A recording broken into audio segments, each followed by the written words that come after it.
Ali Hazelwood came out with another romance book, and I loved it. Let's talk about it.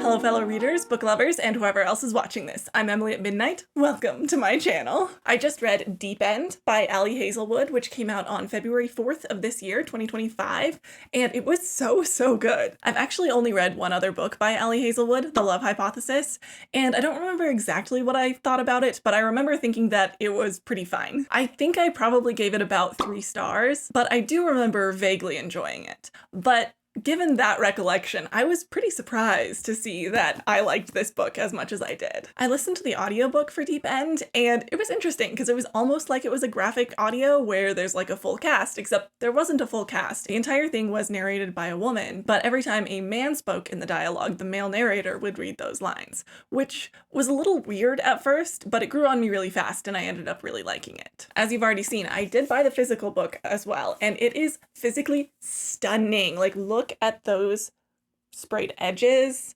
The cover, gorgeous. I love everything about it. Also, there's like fancy end pages in a paperback. What is this? It's so pretty. And there's like, you can see the little like raindrops in the light. Not raindrops, just like pool water. I know there's a lot of discourse around cartoony, cutesy covers on romance books, especially open-door romance books, but this book does it so well. Like, I mean, look at it. Come on. No one is gonna pick this book up and think that it's a closed-door romance. I mean... But you're not here to hear me rave about the physical object, so let's get into the contents of this book. This whole book is my kind of funny awkward. I'll explain more what I mean by that later. It starts out with our main character, who's named Scarlett, but that name has a little bit too strong of main character vibes for me. And I can't deny the fact that you like me. And since she's a student athlete, everyone refers to her by her last name, which is Vandy, or it's some abbreviation of her last name. I don't know. Everyone calls her Vandy, and I like that name better, so I'm going to call her Vandy for the rest of this review. So Vandy is a professional diver who dives for Stanford, but at the end of freshman year she got injured, so she spent all of sophomore year in rehab. And now at the beginning of junior year she's just starting to dive again, but she has this mental block that's preventing her from doing that one specific dive that injured her.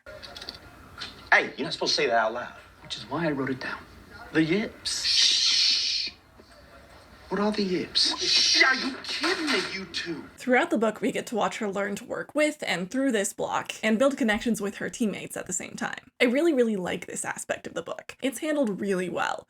She doesn't have one of those miracle moments where a pep talk suddenly cures her and she's able to do it. Instead, she has to put in a lot of hard work and slowly but naturally work through this mental block. The romantic side of the plot comes in when Vandy's teammate Penn breaks up with her longtime Scandinavian Olympic swimming boyfriend. They break up over various things, including having never really dated anyone else, and also the fact that they have different sexual desires. Penn is a vanilla girly, but Lucas likes things a little bit more kinky. He said he's fine with having vanilla sex forever, but Penn is pretty sure that eventually he'll feel unfulfilled and resent her for it. And it does seem like she's already a little bit resentful over the fact that she's never really been single. She's never dated anyone else. She doesn't know what dating in college is like. And you can tell she kind of really wants to experience being single. While she's going back and forth over this whole thing, she vents about it to her teammates, and Vandy pulls her aside. The other girls weren't really listening to Penn and kept telling her to just get over it and keep dating her perfect boyfriend. But Vandy happens to have experience with power play and other kinds of kinky stuff, so they chat for a while. In the end, Penn does decide to break up with Lucas,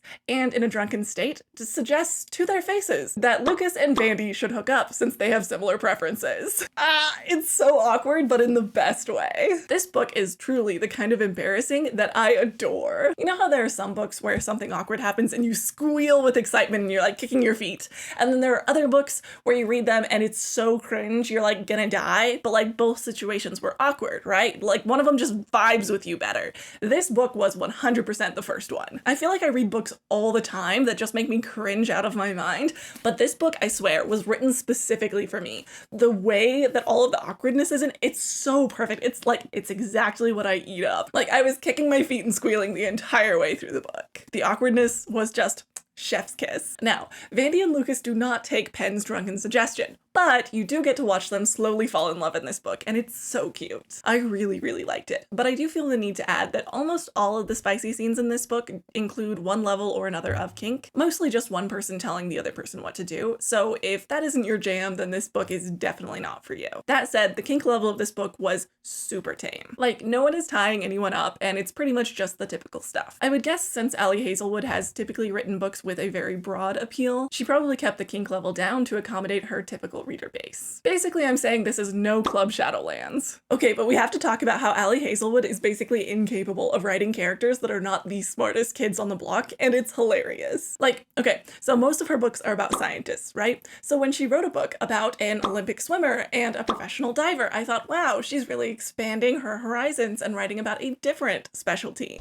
Psych! Both of them attend and compete for Stanford, and are both top students who get selected for specific STEM-based research, and both score super high on the MCAT because yes, they are both going to med school. It just really made me laugh that Ali Hazelwood cannot get away from writing brilliant STEM people into her romance books. That said, I really, really love the way that our two main leads interact and take care of each other. We also get some solid glances at side characters, even though they are obviously not the focus. I just really appreciated how this book gives you a beautiful love story that follows compelling plots, but the plots are about their lives and not the messiness in their relationships. But speaking of characters that aren't just the main two, I really appreciate how the antagonist isn't just a villain. It's really interesting to me the way that it seems that the antagonist was being built up to be a horrible person throughout the book, but it was never really clear if that's the direction that the book was going to go. But even once it did go that way, the main character didn't go full Disney villain on us. They stayed very three-dimensional, and it was very interesting to read. Alright, on to things that I didn't like about this book. For the most part, I thought the book was very cute and honestly dripping with consent. But there is a major issue that was probably an accident on the author's part. About halfway through the book, Vandy tells Lucas that her father was abusive and she has a lot of trauma from that. One of the things that he would do that she mentioned to Lucas is that he would track her and her stepmom with a GPS to make sure that they really were where they said they were. So that whole thing is a big thing for her. She has a lot of trauma from it. It was very controlling, right? Okay, so tell me why, at the end of the book, Lucas admits to her that he constantly checks her location because she shares it with him. There's this whole thing about how she shows up somewhere unannounced and he knows that she was coming because he checked her location, even though, you know, she wasn't telling him that she was showing up, and he admits to her that he checks her location, not just then, but all of the time. But he knows that she has trauma with this because of her dad, but it's not even a problem. She has zero reaction to this. This is like kind of cute to her. I really just think the author totally forgot that she gave Vandy that trauma, because realistically, someone telling you, yeah, I check your location every night before I go to sleep to make sure you're safe, like that is cute. And being like, yeah, I just kind of like to keep tabs on you in like a non-controlling way, that would just be like cute and normal, right? But given Vandy's trauma, this should not be cute and normal. This should be trauma for her. So yeah, it really felt like there was a string and it got lost, and then we threw something in as a cute detail and it wasn't cute to me as a reader. I was just like, what?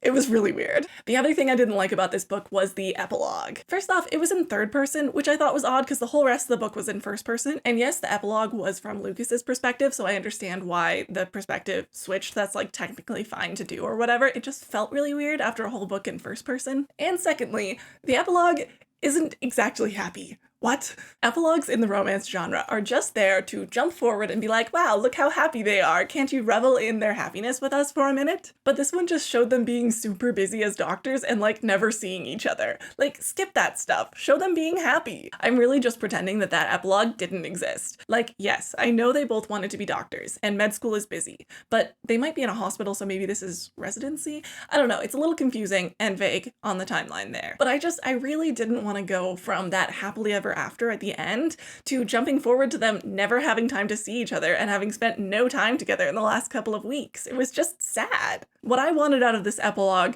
was cutesy, happy times, maybe Lucas showing Vandy Sweden or something. I don't know. I wanted something completely different from what we got. Also, I'm not a fan of being in the head of Lucas, or the guy from Love Hypothesis at that. I love reading about the men that Ali Hazelwood writes, but there's something about being in their point of view that ruins it for me. Being in their heads automatically makes me like the men that she writes much less, which is odd. Like, I felt that way very strongly at the end of this, and then I went back and looked at my review for Love Hypothesis, and I literally took that review down an entire star because of how much I hated the epilogue and it being from the guy's perspective and the way she wrote that. Very weird. I don't know why. I cannot stand how Ali Hazelwood writes men from their perspective, but I love how she writes them from the woman's perspective. It's very weird to me, but that is yet another reason to pretend that the epilogue didn't happen. And perhaps when I read other books by her, I will just skip the epilogues entirely.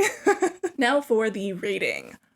Deep End was a solid read for me. I really, really liked it. It's not like the most earth-shattering book, so I feel tentative giving it a 5-star. So perhaps I will give it a 4.5, which might get rounded down to a 4 on Goodreads, unfortunately, but a 4.5 is well-deserved for this book. It was very close to a perfect read for me. Very fun, very fluffy, but also very involved, and I just liked it a lot. As far as a spiciness rating goes for this book, I still haven't figured out a good metric for my spiciness rating. I need to like write something out so I can give consistent rankings, but I would say it's at least a 3 or a 4 in spiciness. It's like, it's not just smut. I feel like the plot does come long before the spiciness, but it's very intertwined. And so I think a 3 or 4 is a ranking that I would give this book. All right, I really hope you enjoyed this video. Thank you so much for watching. Please give this video a like. It really helps it do well in the algorithm, and if you would subscribe, I would really appreciate that as well. Also, since Onyx Storm just came out, I made videos of Fourth Wing, Iron Flame, and Onyx Storm, sharing my thoughts and opinions about them, so definitely go check those videos out. I'm also reading Harry Potter and The Wheel of Time for the first time and making videos about those, so check those out as well. Feel free to follow my Goodreads, Storygraph, Instagram, etc., all of which are Emily at Midnight and are linked in the description below. Have a wonderful day, treat people with respect,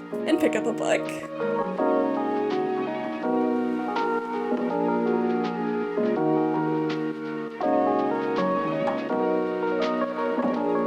Her longtime Olympic swimming Scandinavian boyfriend.